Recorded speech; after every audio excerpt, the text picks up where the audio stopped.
topic today might seem sort of odd here for the first split sermon today, but I feel it's important. That's part of why I've been motivated to talk about this topic for a while. I want to start off with a quote. It's a quote by Samuel Butler. He was a novelist. And in the Society of Actuaries, I used to be an actuary, which is essentially a mathematician who does a lot of calculations and projections and such for insurance companies. But the good guys, we like to think we're the good guys. In fact, I had the pleasure of telling the company once that their premiums were too high because based on our projections, they were not giving the customer enough value. So you don't get to do that all the time. Tell your boss they need to lower their prices. So you're welcome. But anyway, so it's a real nerdy job, but I really enjoyed it. And there was a quote that the Society of Actuaries had on their webpage for a long time. I'm not sure if it's still there. It feels like that really was another life ago. But the quote was this: "Life is the art of drawing sufficient conclusions from insufficient premises." That is, you have to draw conclusions. You have to make choices about what to eat, what to do, what to say, how to live. And you're never going to have enough data, at least not as much as you truly might feel you need to know for sure. I know as an actuary, we're always hungering for more data. I remember when I was having to develop insurance premiums for some products we wanted to sell in New Zealand.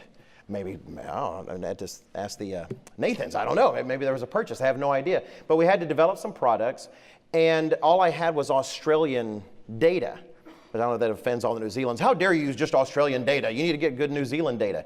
But New Zealand only had like 4 people living in the whole place. There's not a lot of data there. And so we had this small sample size, and the data really didn't correspond very well because the laws were different, et cetera, and all those things impact, what you're analyzing. And I was just dying for good data because we had to make large decisions. It was going to affect millions of dollars for a billion-dollar company. I remember as well working through Korean data because I supported a lot of the international work that we did. And getting the data from Korea was fine, but the translation into English was pretty special. It wasn't exactly, wasn't like I had some data said a fellow died while pulling a chain in a bathroom. And I thought, I have no idea what that means. I don't know what he died of. Did something fall, on his head, when he pulled on it? It doesn't sound like a good way to go. That's all I really knew, but I didn't know how to actually use that data. And we're always struggling to get good data. And it ended up, for me, becoming a good picture of life in terms of what we're trying to do. Samuel Butler's quote really is about life. Life is the art of drawing sufficient conclusions from insufficient premises, from things that don't give us all the information we'd really like to know. And so that's really what I'd like to address today, because increasingly we're living in a world that by design is giving us bad data, a constant stream of bad data on which we're expected to make decisions. And my wife and I have come up with this phrase that we use about the world around us that increasingly is not real in more ways than sometimes we give it credit for. We call it Fakeworld, that we are surrounded by fake world and so many places where we look or places where we get things to listen to or things to read. It's not real. It's fake, but not fake necessarily in the obvious ways. And yet we're still expected by life to take in data from the world around us and make decisions and advise our children and figure out which way to go and how to live our lives. And so that's what I'd really like to talk about today. How can we live in what I'd like to establish that it is fake world, for one thing, and actually hopefully communicate just how pervasive the falsehood around us truly is, and then discuss how do we go about in terms of dealing with that and still processing data to make good decisions in a world that frankly is designed to deceive us. So the title of my split sermon today is Processing Data in Fake World. The most thrilling title a sermon has ever had. Processing Data in Fake World. Now you might wonder, is fake world one word or two? pick your favorite. I made it one word, but it's a fake word. We made it up. So I've written it as one word. So processing data in Fakeworld. Now, before we actually get to the world around us, let's talk about the world inside you and the world inside me, which is mainly this, right? It's the stuff in our noggin. It's our brain. Your brain and my brain is designed to process information and data.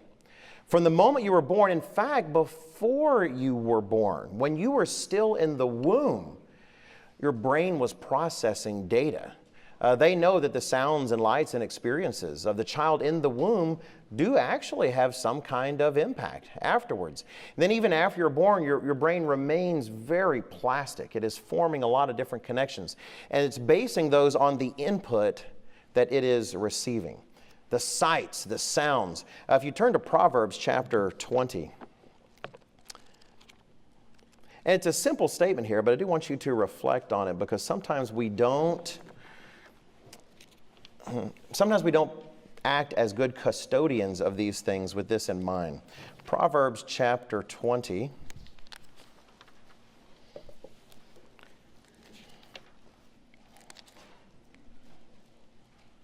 Proverbs chapter 20, and I'm going to read verse 12. Again, a simple statement, but every word of God is worth meditating on. It says in verse 12 of Proverbs 20, "The hearing ear and the seeing eye, the eternal has made them both." And I know because I'm a science fan, I like to think of design and how God made these wondrous things, but it's not just the what He did, it's why He did. Why did He give us ears? He chose to do that. Why did He give us eyes? Because we need them, because we're constantly taking in data so we can make decisions. Through our eyes, through our nose, through our taste, through our skin, right, and our ears. You have a body that is designed to take in so much sensory input that just gets fed to your brain. So you can process all of that. So you can learn what is good and what is bad and to avoid the bad and to seek the good. There's a good reason your nose is right above your mouth. Because sometimes you're about to take something in and go, "Oh no, I'm not gonna do that. There's something wrong there," right? Your nose is situated very well. You were designed to take in data. In fact, if you go into food sciences and look at some of the stuff that is added to foods, part of why that is done is to take things that really aren't necessarily nutritious, that wouldn't necessarily give us some sort of positive signal, and to dress it up as if it would. How many things do we add in terms of flavorings and other things to take stuff that to a certain extent might actually be poisonous if you get too much of it, and to make it seem pleasing to the body, to try to trick the senses into simply taking in more and more. We're designed by God to take in data from the world around us and then to use that data. And yet so much of the data that we collect is absolutely bad. It is bad data. It's data that is completely not accurate. Increasingly, the world is reflecting the design of an intelligent being working in it to make it bad data. If you turn to John chapter 8, there's some simple, profound things said about this being, Satan the devil, in this passage. John chapter 8 and verse 44. John 8 and verse 44. Jesus Christ is about to speak of the devil and his condemnation of the leaders to whom he is speaking at the time. And in verse 44 of John chapter 8, he speaks of them and says, "You are of your father the devil, and the desires of your father you want to do. He was a murderer from the beginning and does not stand in the truth, because there is no truth in him. When he speaks a lie, he speaks of his own resources, for he is a liar and the father of it." Satan is best at lying. He's an incredible liar. He's got game, so to speak, when it comes to lying and deceiving. And he is the ruler of this world, as we've emphasized so many times with so many scriptures. He is the God of this world, not a true God, but the false God that runs the world around us. And he is increasingly tweaking that world here and there to surround us with deeper and deeper layers of deception. So let me go into some of the obvious things, but I'd like to move into some unobvious things as we examine the world around us. And let me start with entertainment. Start with the world of entertainment. There's a reason, I think, that the devil is making sure we have easier and easier access to entertainment. If you had a trust fund and didn't have to worry about earning any money your entire life, you could literally be entertained 24 hours a day if you were just taking medicine to keep you from sleeping and never run out of things to watch or music to listen to. This iPhone that I bought the other day and broke and ended up getting another one, it is an amazing entertainment machine. The images are brilliant. It's addictive. I almost don't want to look at anything less than this because the images are so sharp and so crisp. We're in a world that is saturated in entertainment, but so much of entertainment is packed with lies. Let me refer to a couple of old movies, and I'm going to linger on one more than the other. But these were the two movies that, in terms of reading about them, kind of awakened me to this thought. So they're not modern movies. I'll leave it to exercise for the listener. Think of some more modern movies. But one is the movie The Bridges of Madison County. I didn't see it. It sounded like there was no explosions or aliens. I didn't see it. But I know it was a Clint Eastwood movie, Clint Eastwood and Meryl Streep, where he essentially plays a photographer. And she, a married woman with a good husband and children. The husband and children end up going to like a state fair or something, and Clint Eastwood, the photographer, rolls into town. And essentially they have a brief adulterous relationship. That in the end, she won't run off with him, even though she says she loves him so much. But if she stayed with him, then eventually would settle into this kind of boring life and ruin the wonderful things she had with him. But it would also ruin the wonderful things she has with her steady husband, who's a good man. So she makes this decision and they part ways. And it's a great romance. And her children later find their letters and, oh, it's amazing what a rich and wonderful life our mother had. That's garbage. That is filth. When God smells that, it stinks because it is the opposite of reality. That movie is trying to put across an image that sometimes breaking one of God's laws is one of the best things you can do for your life. It leaves you a better person, a richer person, a better mother, a better woman. That's horrible. And yet, when you sit down in a theater, in fact, before I go into those details, let me focus on another one. Later movie, 2005, Brokeback Mountain. Oh, I knew I'd hear some ugh. Oh, I totally agree. For those who aren't familiar with the name, you might remember when there was a lot of talk several years ago about the gay cowboy movie, the homosexual cowboy movie. And I did not see that one either. Again, even if there had been aliens and explosions, I was not going to watch that one. However, one of the finest things I read about it was a review in 2005 by David Kupelian. He's the guy that wrote The Marketing of Evil. And he reviewed the movie. He was writing at the time for a website, WorldNet Daily. In fact, he was their managing editor. I didn't know that until recently. I always kind of feel a bond with my fellow managing editors. But anyway, he was managing editor of the website at the time, and he reviewed this movie. And it is worth reading some excerpts about it. I'll summarize part of the movie. Essentially, both these men have families, these supposedly homosexual cowboys, one played by Heath Ledger and one played by Jake Gyllenhaal.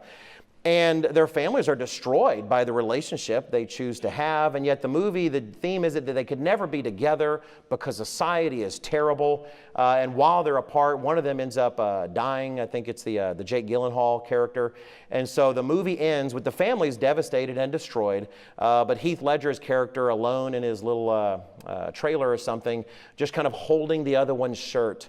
Mourning and kind of slowly dancing with it, if you will, just so sad. But his review was spot on. I'm actually going to read quite a bit of it because I think it's worth the time. He comments, the character played by Heath Ledger was named Ennis. And it says, ultimately, Ennis ends up alone with nothing, living in a small secluded trailer, having lost both his family and his homosexual partner. He's comforted only by his most precious possession, Jack's shirt, which he pitifully embraces almost in a slow dance, his aching loneliness masterfully projected into the audience via the film's artistry. Yes, the talents of Hollywood's finest are brought together in a successful attempt at making us experience Ennis's suffering. supposedly inflicted by a homophobic society. And let me add, were this a real life scenario, this person would be suffering. They'd be suffering loss and the rest. There was someone close to them, whether they should have been close in that way or not. There would have been real suffering. Just because you're in a sinful state doesn't mean you're not actually experiencing suffering and sadness and the rest. And it was really communicated in the movie. He continues, Heath Ledger's performance is brilliant and devastating. We do indeed leave the theater feeling Ennis's pain. Mission accomplished, he says. But later in his review, he writes this. What is important to the movie makers is that the viewer be made to feel and feel and feel again as deeply as possible the exquisite, painful loneliness and heartache of the homosexual cowboys, denied their truest happiness because of an ignorant and homophobic society. Thus are the Judeo-Christian moral values that form the very foundation and substance of Western culture for the past 3 millennia all swept away on a delicious tide of manufactured emotion. And believe me, he says, skilled directors and actors can manufacture emotion by the truckload. It's what they do for a living.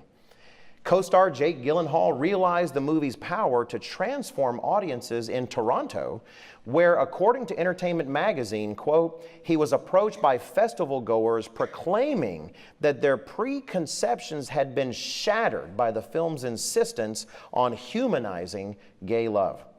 Gyllenhaal then speaks, Brokeback Mountain is that pure place you take someone that's free of judgment. These guys were scared. What they feared was not each other, but what was outside of each other.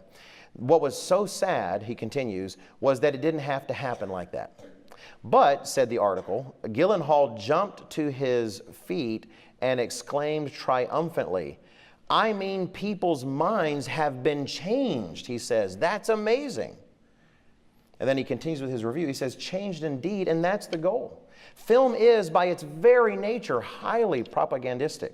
That is, when you read a book, if you detect you're being lied to or manipulated, you can always stop reading, close the book momentarily and say, wait just a minute, there's something wrong here.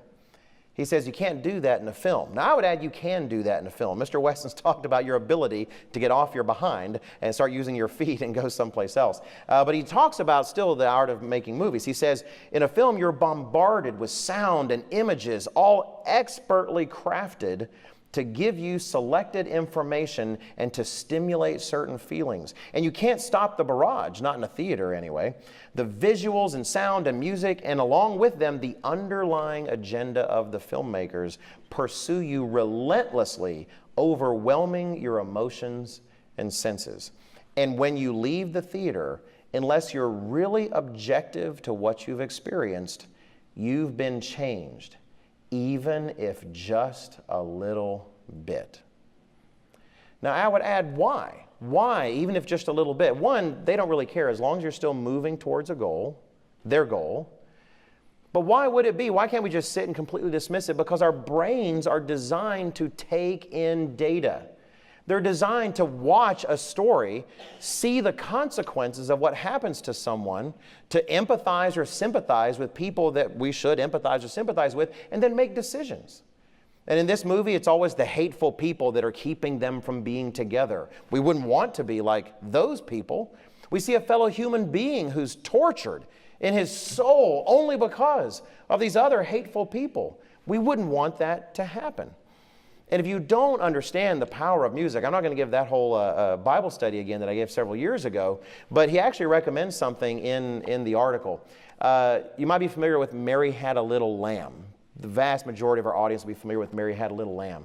And he says, if you can, maybe Mr. McCullough would volunteer for you or someone playing the piano, play Mary Had a Little Lamb, the same song, but in a minor key instead of a major. It's sad. It's melancholy. It's the same song with simply one tweak. And with the movies and entertainment and television programs as well, you have people that earn millions of dollars because they are expert at that. They will open you up and play you like a fiddle. And when you buy a ticket, I bought a ticket for a movie recently, I did this, I realized I'm agreeing to let them open me up a bit and play my heartstrings. and to tweak here and there. And I had to keep my guard on. I had to make sure I listened because I'd be taking in data. Your brain is designed to take in data. It really is an amazing review. It's worth reading in detail. I almost want to kind of sit down and then read that and then talk about the verses that relate, but I do want to talk about some other examples as well. But keep in mind, movie makers, television program creators, book authors, they all create their own worlds. They're all contributing to Fakeworld. Because when you write The Bridges of Madison County, if you want it to be a rewarding choice for that woman's life and that man's life to have committed adultery, you write the conclusions. You create the rest of that woman's life. It's not real life. It was made by the author or the filmmaker.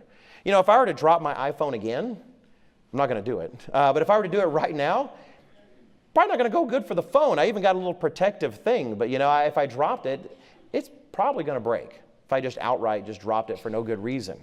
But if it were a movie, these days I could let go of the phone, and based on the filmmaker's desire, it could hover right there in the air. It could fly around the room and project an image like a hologram of Steve Jobs telling us all how amazing iPhones are.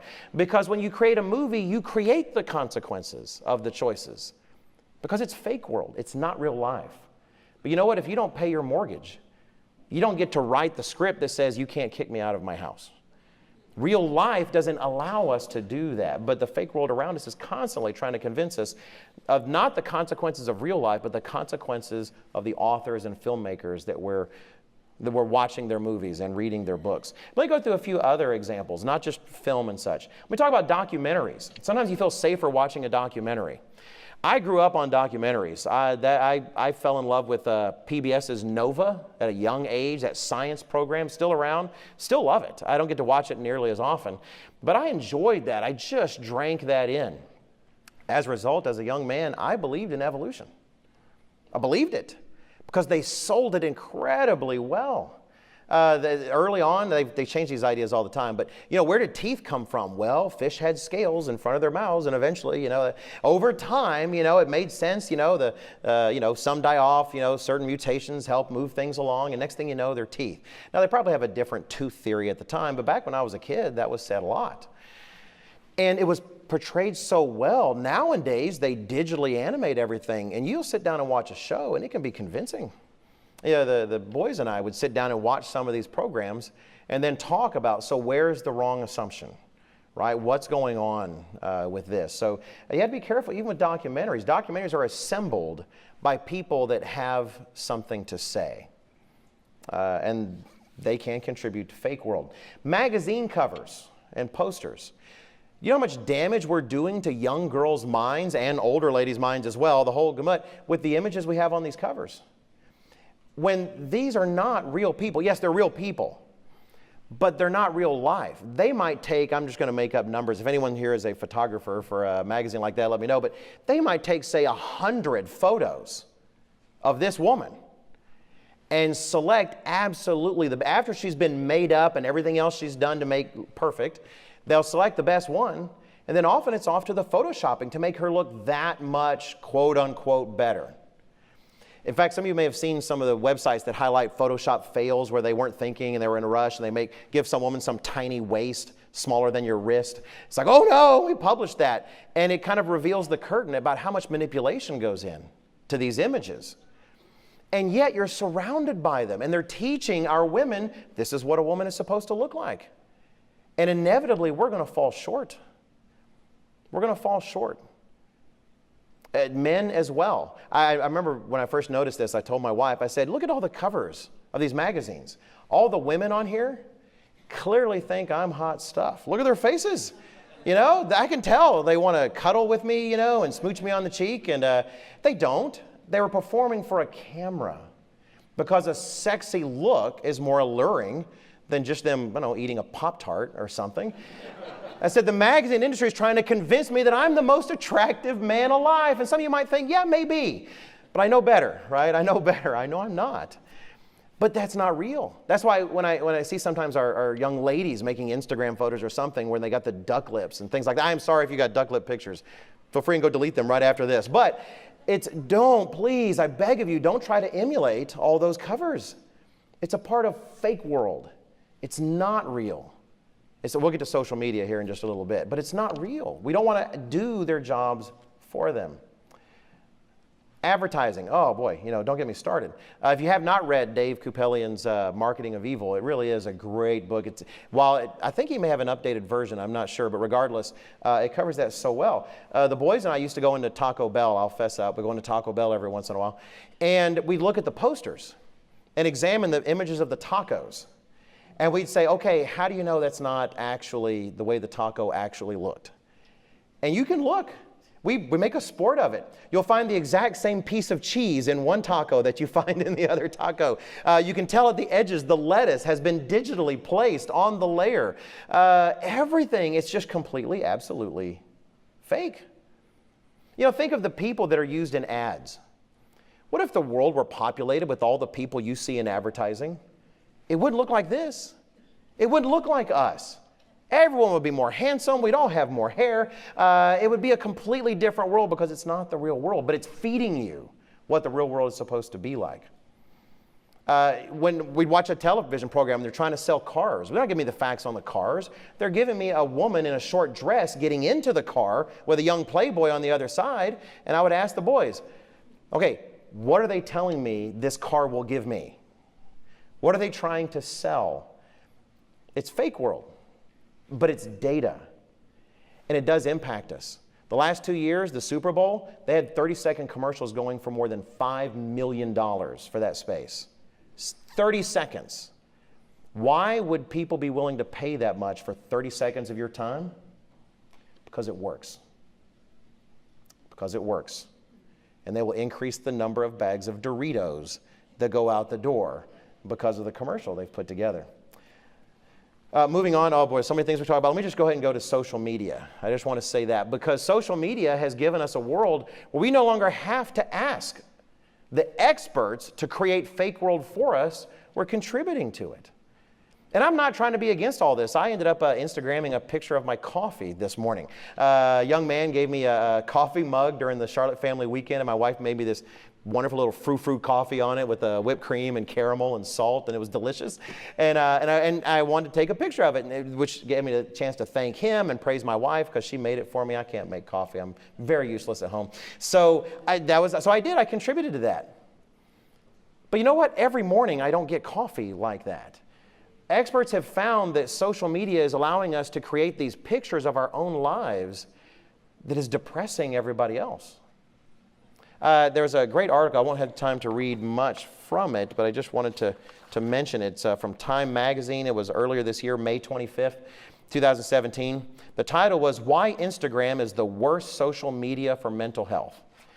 And it talks about mainly 5 elements of social media: YouTube, Twitter, Facebook, Snapchat, and Instagram, and found that the only one that actually had certain positives going for it was YouTube.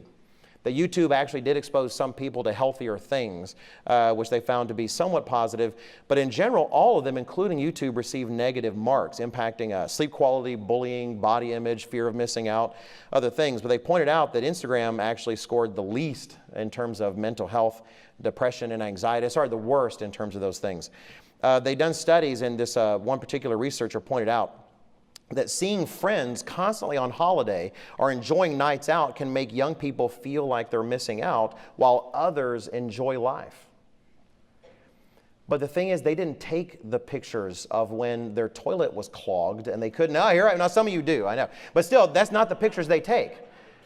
You know, sometimes you take an Instagram picture and go, ooh, no, we're not using that one. You take another one. Why? Because the other one didn't look as well. And I'm not saying that's bad. We don't have a moral obligation to post the ugliest picture of our lives somehow on Instagram. It's meant to be fun and sharing. And when we go on a trip, we tend to share the positive pictures.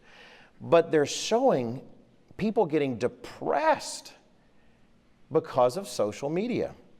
Instagram in particular, one survey respondent wrote that Instagram easily makes girls and women feel as if their bodies aren't good enough, as people add filters and edit their pictures in order for them to look perfect.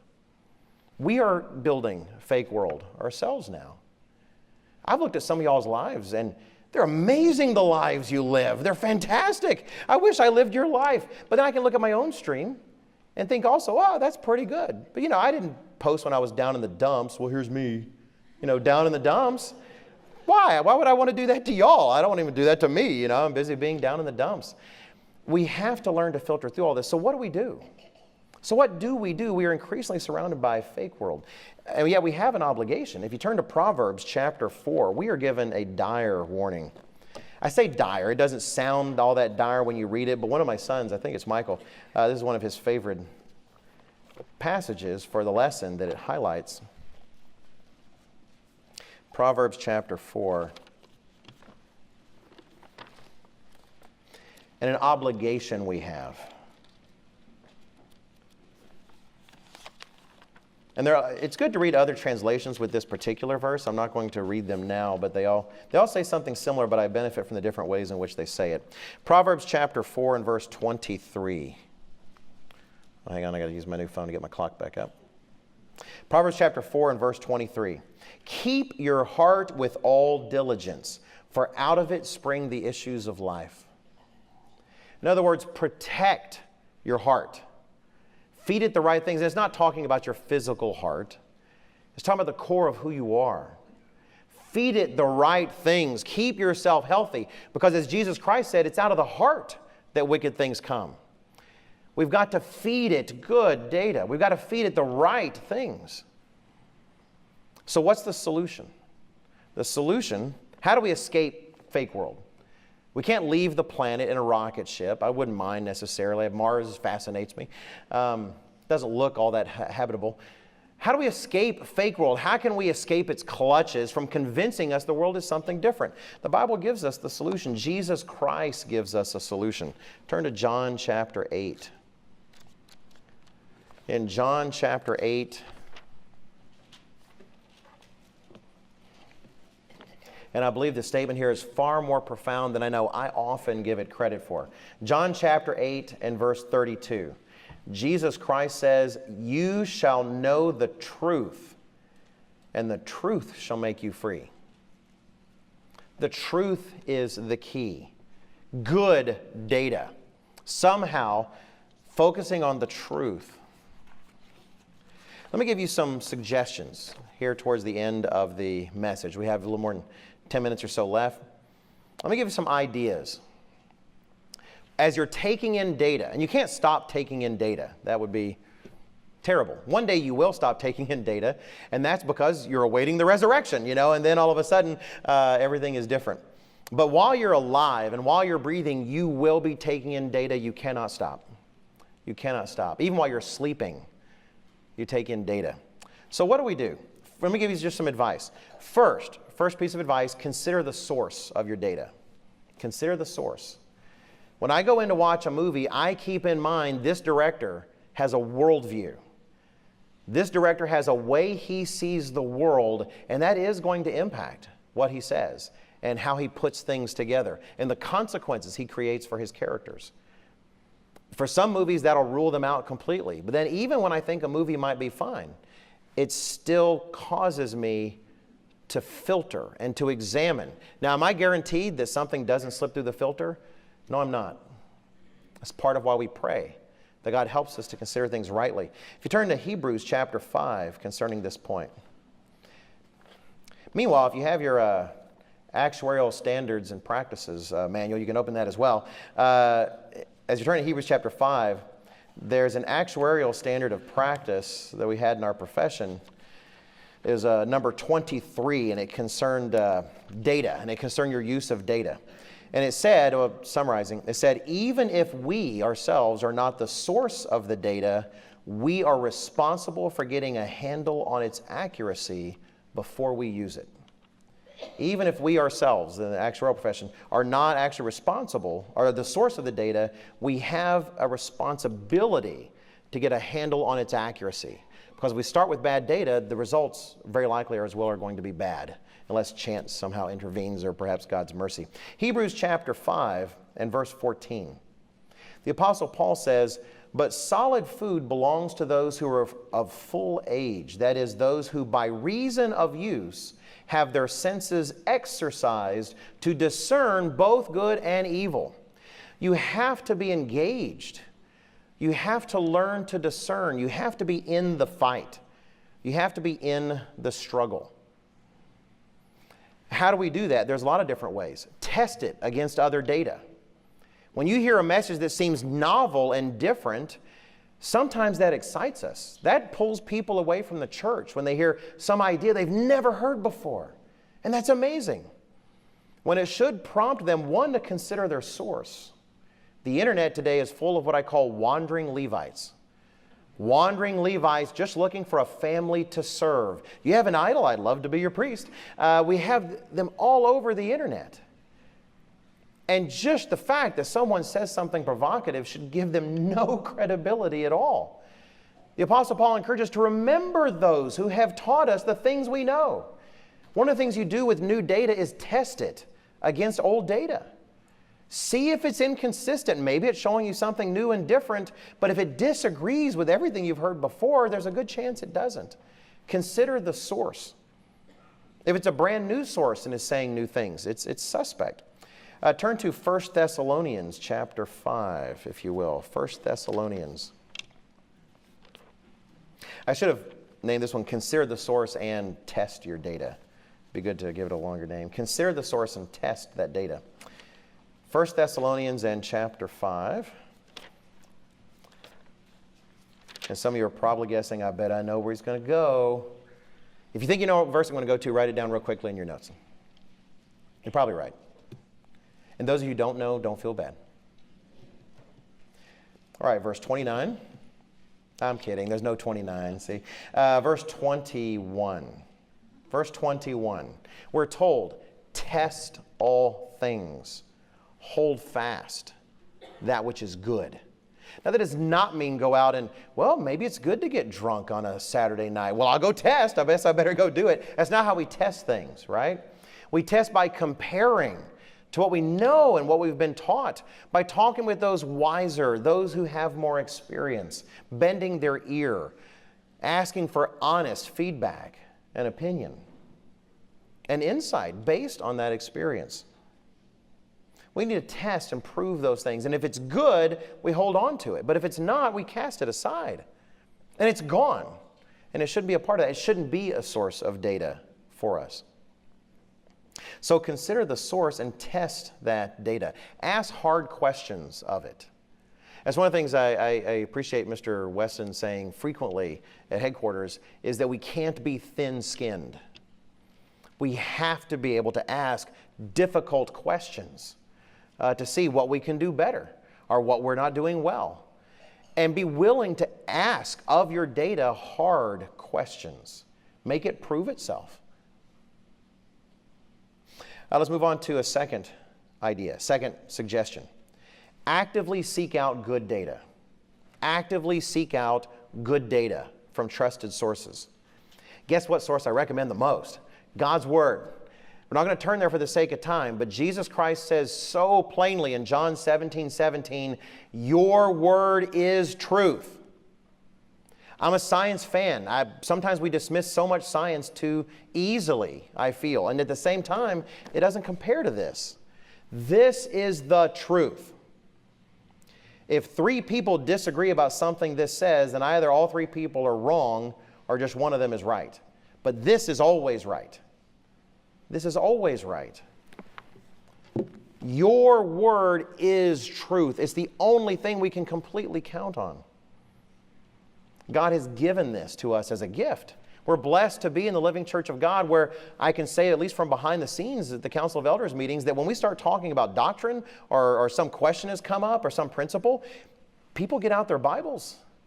And that's what they talk about, is what does this book say about that? Because this is the good data. This is the good data. If you would turn to 1 Corinthians chapter 10. God encourages us, go to the good data. Fill your mind with the good data so you can make good decisions. 1 Corinthians chapter 10. And the Apostle Paul encourages us to go read the Old Testament. He didn't call it that at the time. Go read the Old Testament. I remember growing up in my family, I'm glad we had some Bibles. They weren't being read. When God started calling me, I started reading them. But at my grandmother's house, a much more religious person, I'm so appreciative of the example my grandfather and grandmother set. But by the time I was really getting serious about the things they said, God was opening my mind in my teenage years. And I remember seeing my grandmother's Bible, and it was just the New Testament and the Psalms. It's what I call a semi-Bible. It wasn't a Bible. It was part of the Bible. You couldn't even obey Paul's injunction here to the Corinthians with that Bible. In 1 Corinthians chapter 10, we'll note in verse 6, Paul says, speaking of the examples in the past, he says, now these things, verse 6, became our examples to the intent that we should not lust after evil things as they also lusted. God intended to fill this book with data so we'll make the right calls. He says later in verse 11, he says, now all these things, speaking of the experiences of ancient Israel, all these things happened to them as examples, and they were written for our admonition, upon whom the ends of the ages have come. Fill your mind with good data. God has given us an amazing amount of data. If you're neglecting this, you're neglecting the best data in the world. There are times when I know in doing my actuarial work, when a rock solid, often expensive piece of a source of data would come. And it was like gold, because it had been tried and tested and proven, and this was the good stuff. And you felt that much more confident about your analyses. God has given us the gold standard of data right here, and we should take advantage of it. In fact, if you're a young man and you're facing these things, let me turn to Psalm 119. Psalm 119. God gives you specific advice of how to survive Fakeworld if you're a young man. Psalm 119. And I am sympathetic. I mean, I'm 47 years old. I know that's old, right? And yeah, walking through the mall, Victoria's Secret shops everywhere, giant posters of naked women. Let's be honest, Victoria has no secrets. There are no secrets that Victoria has to share. God tells you, young men, in Psalm 119, and big book, I didn't get quite there. He says in verse 9, how can a young man cleanse his way? By taking heed according to your word. He says, go to the good stuff. Verse 11, he says, your word I have hidden in my heart that I might not sin against you. Good data doesn't guarantee good decisions, but bad data almost does guarantee bad ones. In fact, that's the last point that I will make, is limit your exposure to bad data. We can't completely limit it, but we do want to try. This very same chapter, chapter 119, on this last point, limiting your exposure to bad data, says in verse 37, turn away, he says to God, turn away my eyes from looking at worthless things and revive me in your way. He asked God, please help me not focus on bad data. The things that are worthless to me, the things in which there is no value. The opposite of what he says in Philippians chapter 4 and verse 8. The things that are good and those things that are noble, on which we should focus our minds. He says, if there's nothing in that there, please turn my head, turn my eyes. Don't let me take that in. Because just like David Kupelian said of Brokeback Mountain, it does make its mark. It does make its mark. So consider the source and test that data, seek good data, and limit bad data. Let me be up front. Data isn't everything. It's not. We have to use good judgment. There's a lot more to it. There's a lot more to it. In fact, one of the statements we used to talk about in actuarial, which is common, we didn't make it up, but is that, you can get data to say anything if you torture it long enough. You can, no matter what you want it to say, you just keep cracking that whip over the numbers, and eventually they will confess, and they will say whatever it is you want them to say. There has to be a right heart with God. There has to be a desire to do the right thing. There has to be wisdom. But it really does all start with what we take in. And the fact is, we may be living in fake world now. If we'll take God's hand, let him point us in the right direction, and let him help us fill ourselves with good data, he'll take us into a very real world later, a much better world than this one.